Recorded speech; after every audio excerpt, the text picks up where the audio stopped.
My name is Jae Ellard, and I'm an author and expert on developing the skill of awareness in the workplace. In 2008, I founded Simple Intentions with the simple intention to help people learn, integrate, and master the skill of awareness.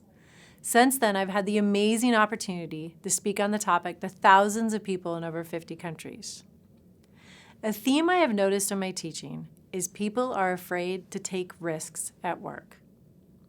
The thing is, you take a lot of risk each day just by being human, and that doesn't go away when you get to work. There is risk in the world, and you're not going to change that. What you can do is alter your relationship with how you approach taking risks by building the skill of risk resiliency. So risk is the interaction with uncertainty. Resiliency is the capacity to recover quickly from difficulty. Risk resiliency is the capacity to intentionally interact with and recover from living with uncertainty.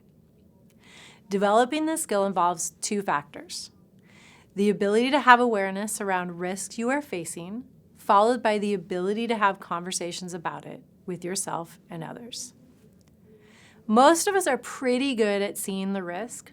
The struggle lies in having the conversation. People tend to avoid risk conversations, not because they don't want to talk about the risk being faced, but mostly because they don't know how to begin the conversation or what actually needs to be said. This can be done by breaking the conversation about risk into 5 parts. Part 1, name it. Start at the beginning and develop awareness around the circumstance for yourself. Say to yourself, this is the risk I am facing, and this is how I feel about it. Part 2, share it. Now that you've named it, it's time to talk about it, even if it's uncomfortable to do so. It's likely talking about risk won't ever feel totally comfortable, but with practice, it can feel more normal to say to someone, here is the risk I am taking, or the risk I'm about to take.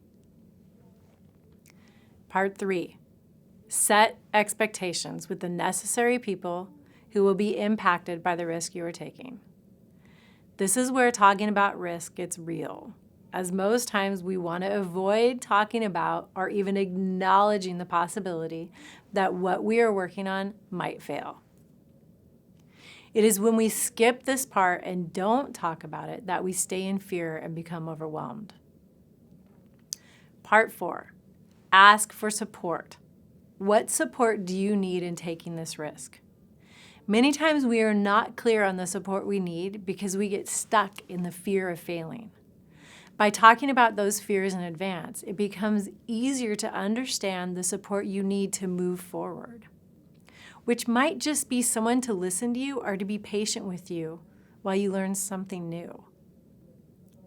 Now, this is where most people think the conversation about risk ends. We've named it, we've talked about it, we've set expectations, and we've asked for support. But there's one more part. Close the loop. Call out when the risk is over and debrief on the experience. Here is what happened as a result, this is the impact, and here is where we go next. For some risk you face, you may be able to cover all of these parts in a single conversation.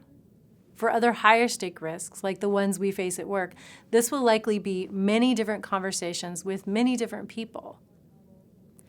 If we can learn to normalize conversations about risk, we can see risk for what it is, an opportunity to learn and develop new skills. The path to becoming more comfortable taking risks is by building the skill of risk resiliency, and that is done one conversation at a time.